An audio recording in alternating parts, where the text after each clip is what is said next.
Bueno, pues vamos al punto 11, que era el siguiente que nos correspondía, del tema de los demonios, y dice así el punto que tengo preparado. Su actividad, la actividad de los demonios, de los espíritus inmundos, se desarrolla en la potestad del aire y operan en los hijos de desobediencia.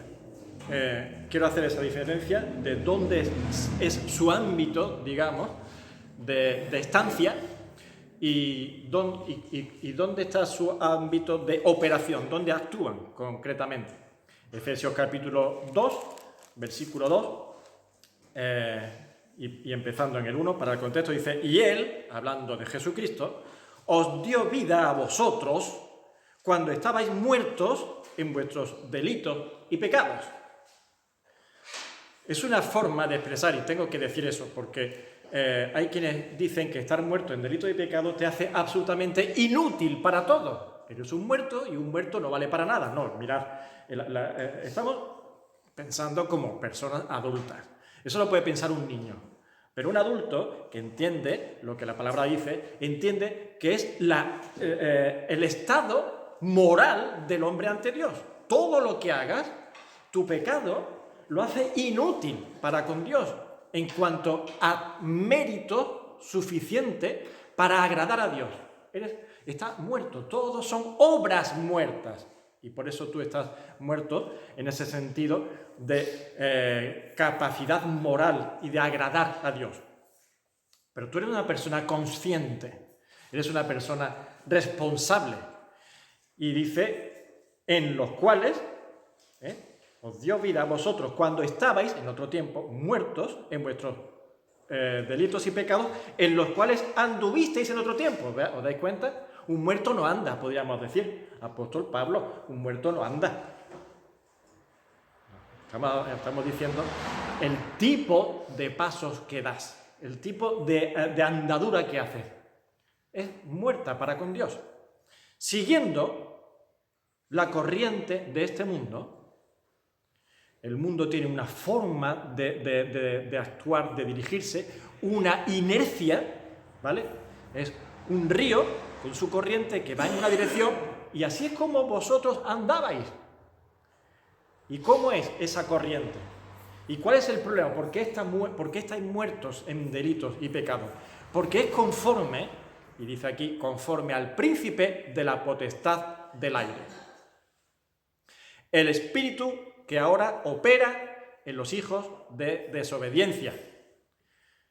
Y ahora dice el apóstol, hablando de los creyentes, diciendo entre los cuales también todos nosotros vivimos en otro tiempo, en los deseos de nuestra carne, haciendo la voluntad de la carne, etcétera, etcétera, ¿no? Y de eso, todo eso, el Señor ahora nos ha rescatado. Bien, aquí vemos entonces estas dos claves del asunto de cómo funcionan los espíritus de maldad y especialmente guiados, gobernados por Satanás. Conforme al príncipe de la potestad del aire y el espíritu que ahora opera en los hijos de desobediencia. Así que se desarrolla en la potestad del aire y opera en los hijos de desobediencia. Ahora, eso, ¿cómo podemos encajar eso en nuestra mente? Mirad, posiblemente ese hablar de la potestad del aire no sea mera coincidencia con la enseñanza que vemos en la parábola del sembrador, donde ahí se nos habla de 4 circunstancias distintas en las que la semilla plantada, que es la palabra de Dios que se extiende y se planta en el mundo, encuentra 4 escenarios distintos. Y el primero con el que se encuentra es el camino. Ahora podríamos decir el asfalto, la carretera, pero los caminos siempre ha sido un tramo delimitado de tierra endurecida para que pasen los carros, los caballos, las personas andando, y no es una tierra trabajada, labrada, cultivada, tierna, donde la semilla penetra. ¿Qué pasa? La semilla se queda en el camino, en la superficie, llegan las aves del cielo, cogen la semilla, se la comen y se la llevan. Y ese es el primer caso que se presenta en la parábola del sembrador, donde la semilla es neutralizada en su efecto salvífico, vivificador, en el corazón, donde no penetró porque el corazón era duro como el camino. De esa forma el enemigo actúa en nuestras conciencias, en nuestras mentes, en nuestras almas, corazones, diciendo, haz esto, tira por aquí. ¿Vale? No te va a pegar el empujón, te va a presentar el camino del tropiezo. Por otro lado, sí que proporciona factores externos. No siempre actúa tentando internamente en nuestros apetitos o deseos, sino que te va a presentar después factores externos también de tropiezo, que neutralizan las condiciones del crecimiento de la semilla que es la palabra de Dios. Y hemos visto montones de veces que hemos hablado de la palabra del Señor, que hemos presentado el Evangelio a amigos nuestros, a compañeros, a conocidos, a quien sea, que le ha interesado, que se ha visto atraído por el mensaje y después ha durado muy poco, porque el enemigo supo distraer, quitar de en medio la palabra de delante de sus vidas. Y al final todo quedó en una pequeña, corta ilusión. Sus corazones no dejaron penetrar la palabra. Así que el entorno que usan estos seres para desenvolver su actividad se identifica como el aire, como las aves que van por el aire y están por ahí. Posiblemente porque no tengan su sede aquí en la tierra, posiblemente porque están como revoloteando, acechando por ahí a ver dónde incidir, en qué caso incidir para lanzarse como el pájaro que ve la semilla, allí voy, y me lanzo y cojo la semilla, y sigo revoloteando y allí voy, y allí ataco, allí actúo, pero ellos no tienen su sede aquí. Cuando Satanás se presenta delante de Dios en el libro de Job, le dice Dios, ¿de dónde viene? Dice, de rodear la tierra y andar por ella, de darle la vuelta al mundo, de observar a ver dónde puedo ir a pegar el picotazo. Yo no digo que cuando uno viaja en avión esté atravesando demonios por todos lados. A ver si me entendéis. Estamos hablando de dimensiones, de formas de actuar, ¿vale? Así que identificado con aquellos que actúan revoloteando, mirando al acecho continuamente de las almas a fin de que la semilla no pueda prosperar. El gran enemigo de Dios, los grandes enemigos del Evangelio, actuando de esa forma, como aves que lo contemplan todo a vista de pájaro desde arriba, que dominan todo el plan, el panorama, y van lanzándose. ¿Lo habéis visto alguna vez en el mar? Cómo se lanzan y se zambullen, dicen, madre mía, eso que lo que es, ¿no? Cómo caen las aves marinas. Pues de esa forma, lanzándose ahí a su objetivo, lo está viendo, bien controlado desde arriba. Tienen, punto 12, como especialidad el engaño. En eso consiste su arte más grande, en el engaño. Y ya desde el principio, el padre de mentira está ahí actuando con mentira, con engaño. Que Dios os ha dicho que si coméis del árbol moriréis. No, hombre, no moriréis.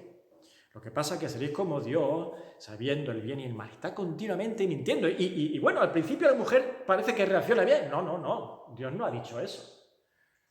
Que de ningún árbol del huerto podéis comer. Es lo primero que le dice. No, Dios no ha dicho eso. Pues mira, va bien. La mujer parece que está reaccionando bien, conociendo la palabra de Dios. Pero ¿cómo sigue en esa astucia el diablo, la serpiente antigua, que se le llama, en ese engaño, con su propósito? Su especialidad es la mentira, su propósito, destruir al hombre, al ser humano. Especialmente. Tiene un objetivo especial, obcecado, de destruir al hombre. Debe ser irritante ver que un ser muchísimo inferior a ti goce de algo tan maravilloso y sublime como es la especial atención que Dios pone sobre cada uno de nosotros. Así que el ser que engendra el pecado, pecaminoso por antonomasia, lleno de celo, de envidia y de ira, tiene el objetivo de destruirnos sí o sí. Y por tanto, otro objetivo es frustrar la obra de Cristo, que es, sobre todo, en nuestro favor. El punto actual en el que nos encontramos, hemos visto intentar destruir al hombre, no lo consiguió del todo, porque el hombre ha sido rescatado. Frustrar la obra de Cristo, no lo consiguió, lo intentó hasta el último momento allí en la cruz, con grandes tentaciones. Si eres hijo de Dios, desciende. Si el Padre le ama, ¿por qué no le libra? Y no lo consiguió. Y ahora estamos en el punto de intentar hacer caer a la Iglesia. Está en ello. Está en ello. Esa es su batalla continua ahora. Intenta hacer caer la Iglesia, destruir ese edificio que se está construyendo. Oye, a veces nos da la impresión de que casi toma una gran ventaja. Y oímos mucho y solemos decir, ¿cómo está la Iglesia? ¿Cómo está la Iglesia de Dios? Hay que ver. Bueno, ¿cómo está la Iglesia? Pues la Iglesia está que no para de crecer porque el que la edifica es Jesucristo. Que dejamos mucho que desear, eso es otro tema. Como creyentes responsables personalmente delante de Dios, dejamos mucho que desear, eso es otro tema. Pero la Iglesia no para de ser edificada como edificio que Dios está haciendo hasta el último, la última bombilla que tenga que colocar en ella. Y por otro lado, como esposa que está siendo ataviada para el momento de su encuentro con el esposo, Jesucristo, y la está preparando, adornando, embelleciendo, y ahora está para salir al escenario de la boda. Eso no hay quien lo detenga, eso no hay quien lo frustre por mucha furia y energía que desarrolle este tremendo ser tan maligno como es Satanás con sus demonios. Primera de Timoteo 4:1 dice, pero el Espíritu dice claramente que en los postreros tiempos algunos apostatarán de la fe. Y ese es el panorama que nos hace ver a muchos y pensar a muchos que la Iglesia está fatal. Apostatar es renegar, renunciar de la fe. Los que antes iban, que parecían que eran incluso muchos de ellos, que eran referentes para los creyentes, después los ves que caen, ¡bum!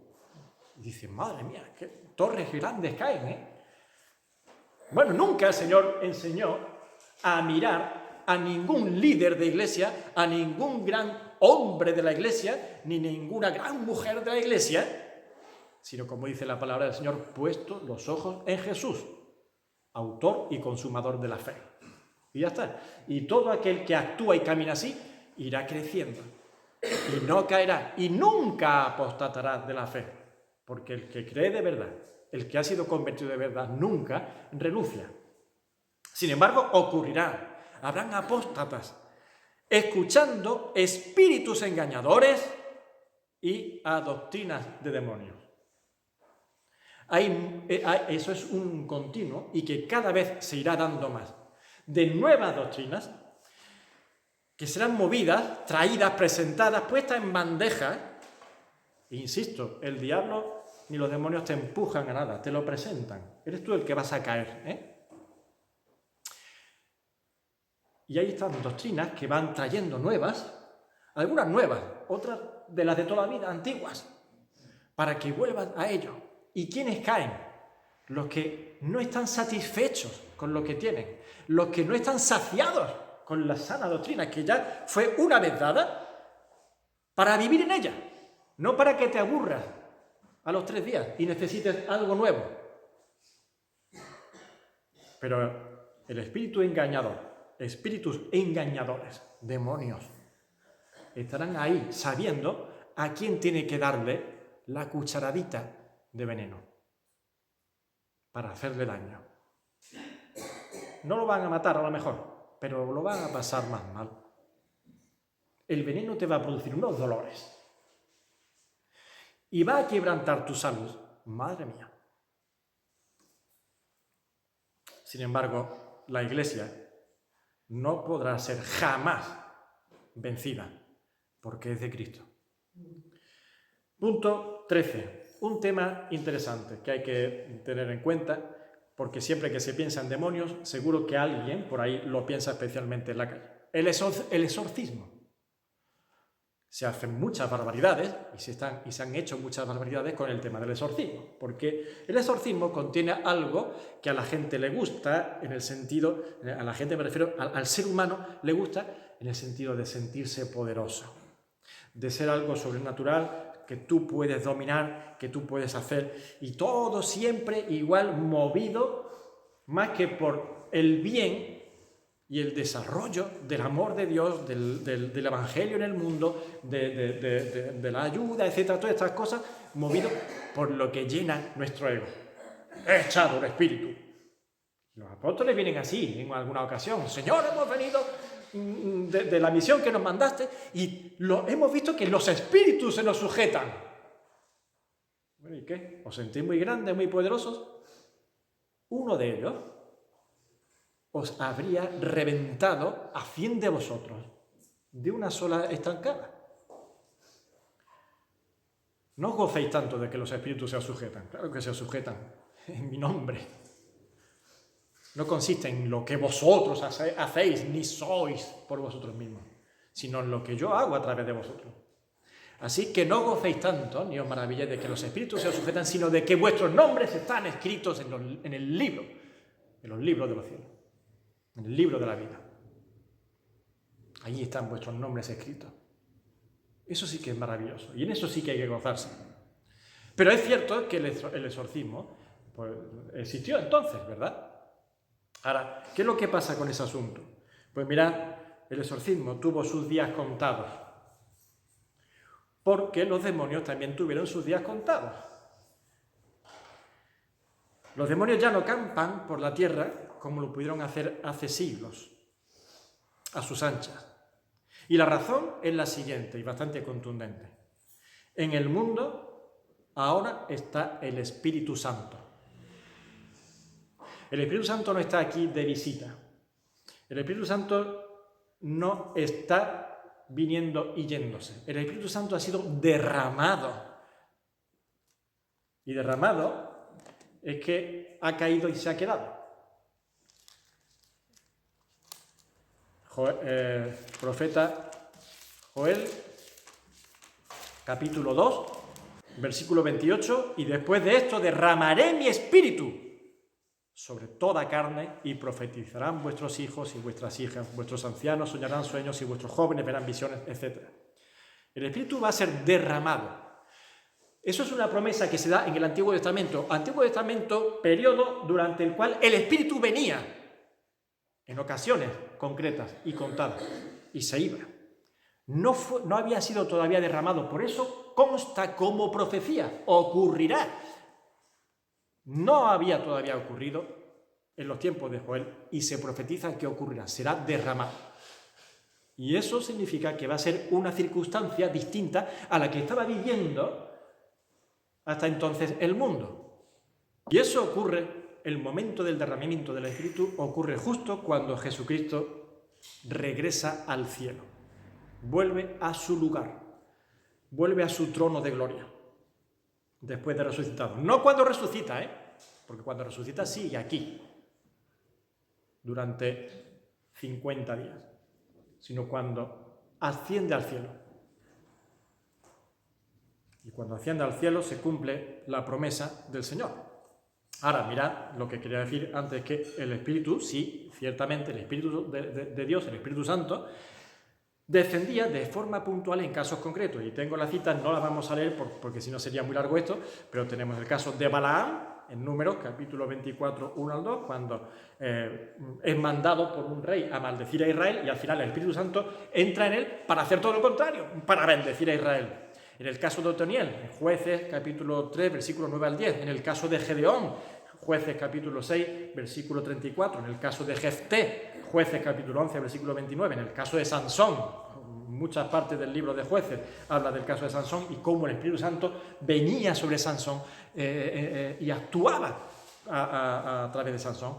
En el caso de Saúl, muchas veces también. En el caso de David también. Y muchos casos más.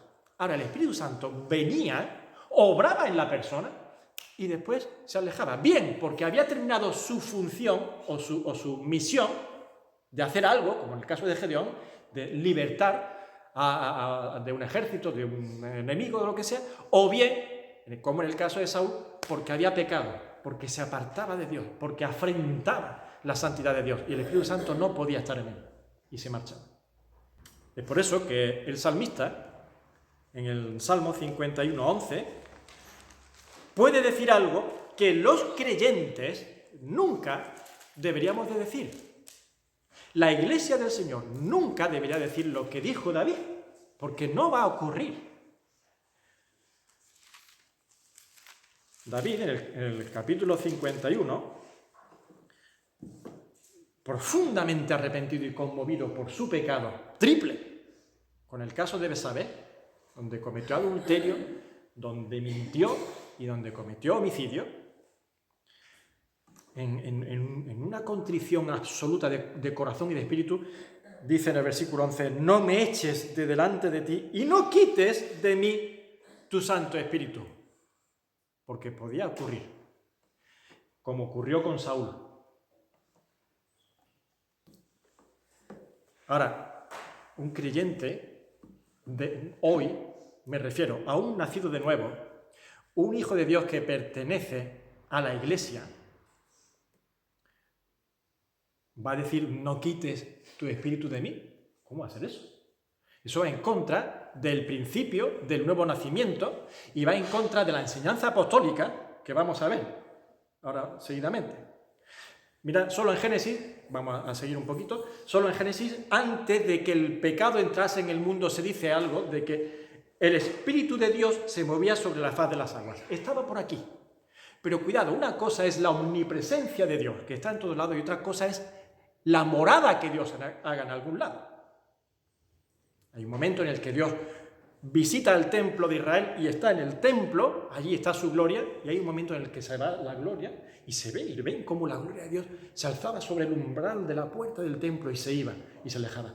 Dios es omnipresente, está en todos lados, pero su estancia es una cosa distinta a su omnipresencia. Una cosa es que Él conoce todo y sabe y puede estar en todo lugar, y otra cosa es que Él haga su residencia, su morada. Ahora, cuando Cristo viene, cuando el Verbo se hace carne, tenemos a Dios morando en la tierra. Morando. Jesucristo vino aquí y estuvo viviendo aquí, en carne y hueso, y era Dios mismo, morando en la tierra. Algo que nunca había sucedido antes. Y que desde entonces no ha dejado de suceder. Cuando Cristo viene y hace morada aquí, ¿qué es lo que caracteriza a los milagros de Cristo precisamente? Pues echó fuera demonios. Una de las cosas más imponentes que veían en los milagros del Señor. La gente, aparte de ver resucitar a muertos, lo cual eso es una de las cosas más sobrenaturales e impactantes, otra era ver cómo los demonios le obedecían y salían de la gente que habían sido poseídos. Y los despojaba de su poder, los despojaba de su actividad directa en la tierra, que estaban aquí, campando a sus anchas. Y eso, el golpe final de su actividad contra la actividad demoníaca directa en la tierra, está dada en la cruz del Calvario, arrebatando toda posibilidad de que ejerzan su dominio en la tierra como lo hacían antes, y con toda su influencia. En la cruz dice el apóstol que despojó a toda potestad y autoridad, exhibiéndolo públicamente y diciendo, están todos sometidos a mí. Así en Colosenses dice, y cuando subió a los cielos, volvió a los cielos, y bajo él quedan sujetos todos, ángeles, principados, potestades, etc. Así que su regreso a los cielos lo que hace ahora es marcar un nuevo paso en los movimientos de Dios. El Espíritu Santo, conforme el Verbo, el Jesucristo, el Hijo de Dios, sube, ahora el Espíritu Santo descenderá a la tierra. Y por eso digo que desde que Dios empezó a hacer morada aquí en la tierra, en la persona del Hijo, no ha dejado de haber morada de Dios en la tierra. Primero por la persona del Hijo, ahora por la persona del Espíritu Santo. No de forma puntual, no en casos concretos, como en el Antiguo Testamento, sino haciendo morada, y eso será en los creyentes, en la Iglesia de Dios. Juan, capítulo 20, versículo 22, dice el Señor que sopló, al estilo de ese soplo que en Génesis se ve cuando Dios forma al hombre y dice sopló aliento de vida en su nariz, dio espíritu de vida. Ahora el Señor dice que sopló y dijo, 20:22, y habiendo dicho esto, sopló y les dijo, recibid el Espíritu Santo.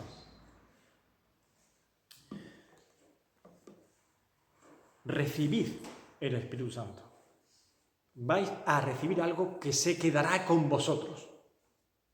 No os lo voy a prestar un ratito, sino que vais a ser ahora receptores a perpetuidad del Espíritu Santo de Dios.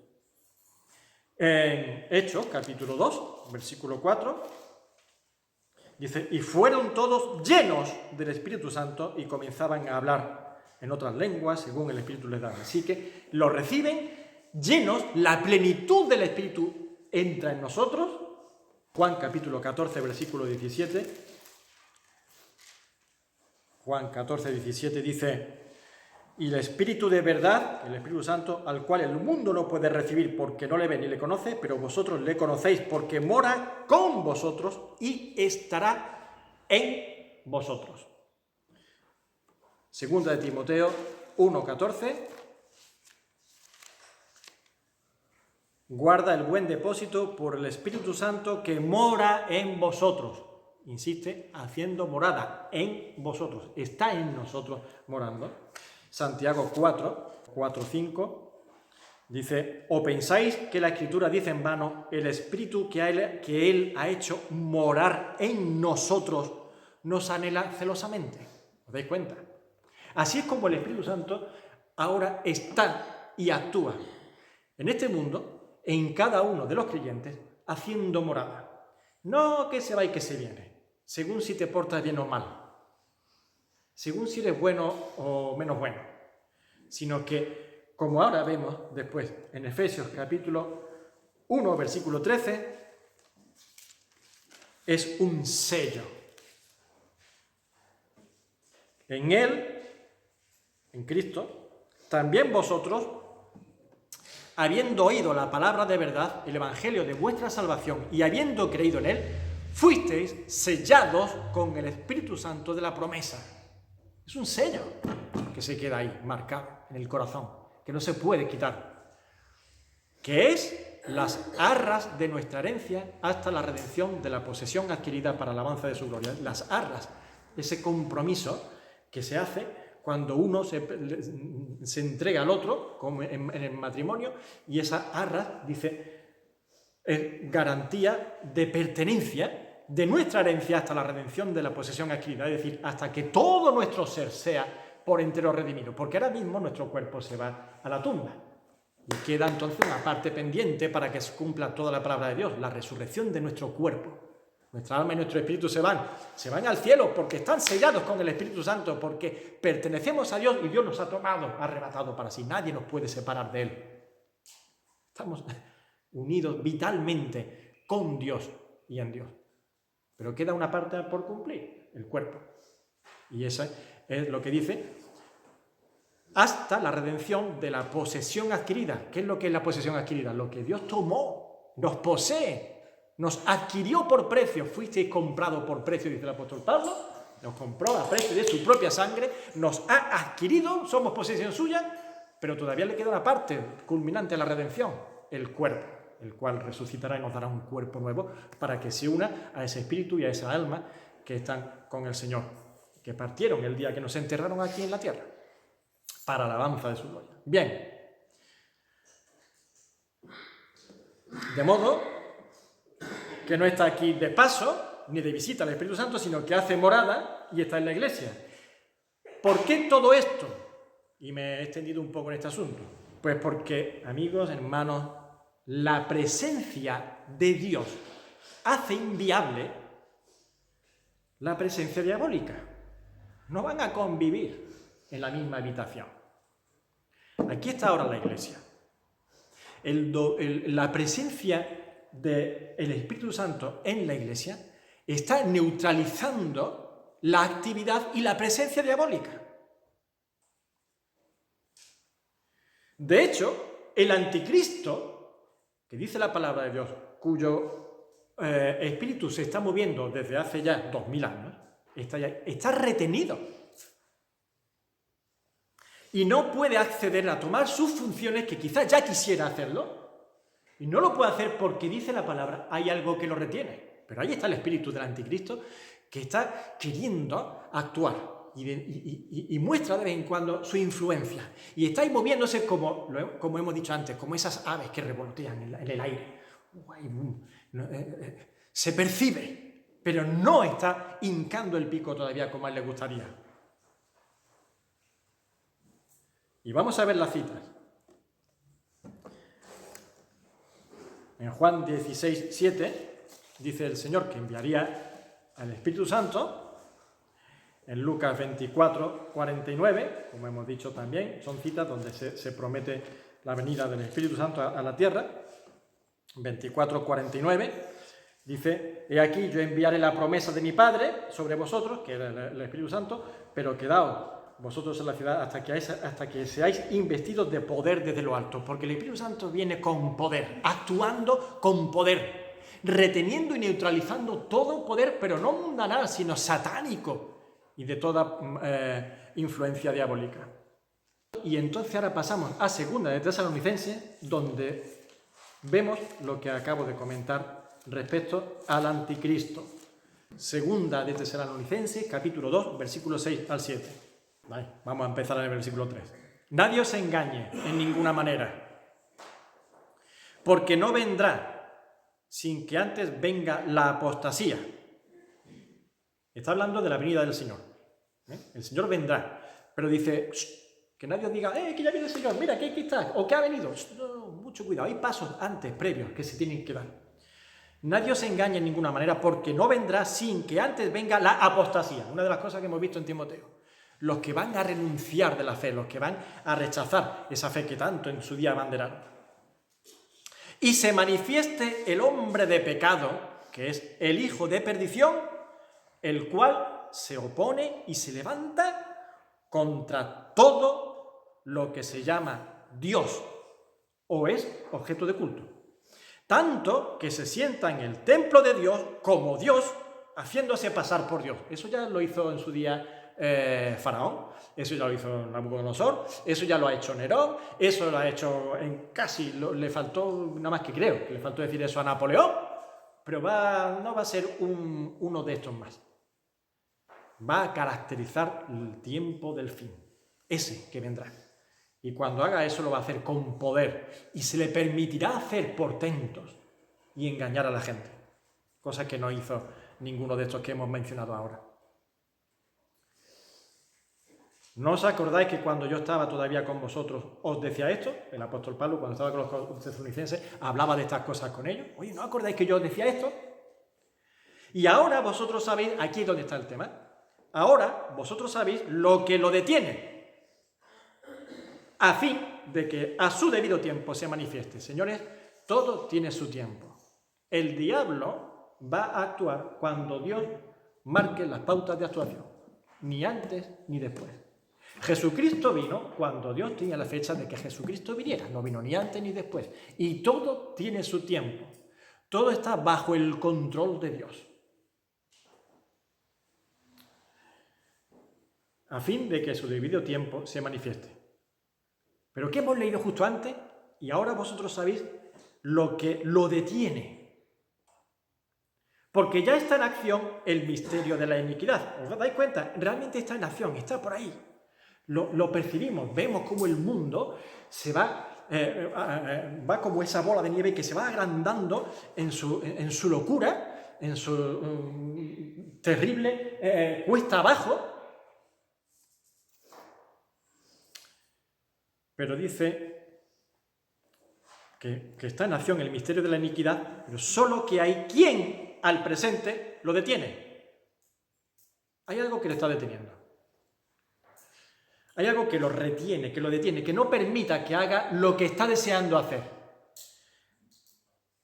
Hasta que él, a su vez, sea quitado de en medio. Así que lo que lo detiene no es una cosa, sino que es una persona. Hasta que él, a su vez, sea quitado de en medio.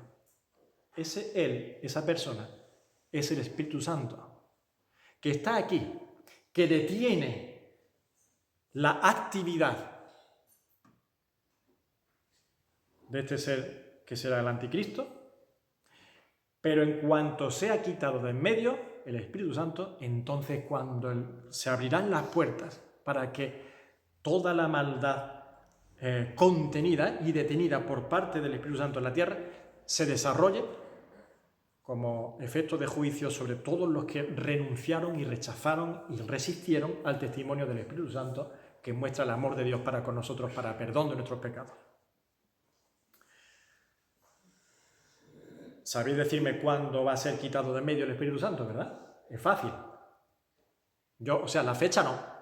Pero ¿en qué momento y de qué forma va a ser quitado el Espíritu Santo? En el arrebatamiento. El Espíritu Santo mora en los creyentes, en la iglesia. Y Cristo vendrá a llevarse a su iglesia en la fecha que Él tiene preparada, que el Padre tiene preparada. Y cuando Cristo se lleve a la iglesia, cuando Cristo tome a todos sus hijos que queden en el mundo y los lleve consigo ya por fin para morar con Él en su presencia, el mundo quedará sin iglesia, no sin los edificios y los templos estos que se ven, que le llaman iglesia, sin los hijos de Dios. El mundo va a estar sin hijos de Dios. Quedarán solamente toda la población mundial que han rechazado y se han resistido al amor de Dios.